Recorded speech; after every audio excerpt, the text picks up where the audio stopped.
събитие. Станали свидетели на снимането на под прикритие. Пукали си пуканки с мозъчни вълни.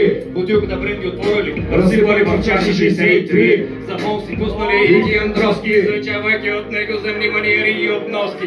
О, той не може да се отнася тъй с теб. Си би чак Данил с 3 пучки лед. се чивал райски глас на ги пресица. Ама това момче ми се струва, че ходиш тук. В този момент на снимачната площадка пристигнал индивид съборен. Ей, те са за братка. Кован целия в експлозив, драматично, преди да експлодира, бе отвлечен симпатично.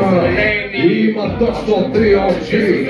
Не вървят по пътя, пътя по тях върви. И могат да дори с лъжица без ръце, които обичат най-много джорбашки бе. Има точно 3 очи. Не вървят по пътя, пътя по тях върви. И могат да дори с лъжица без ръце, които обичат най-много джорбашки бе.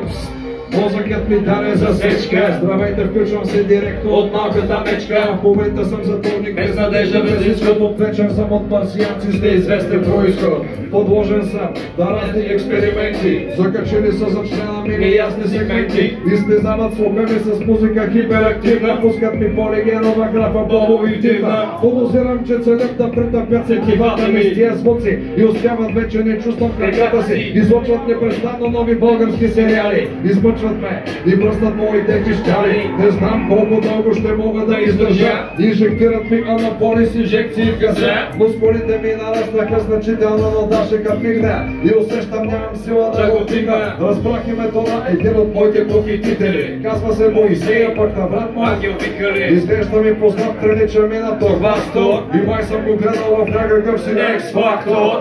И плантираха ми някакъв чип, който влияе на мозъкът ми и ставам тъпи свит. Под въздействието му започвам да сънувам педали и за малко да ми хареса сериала Къде е маги.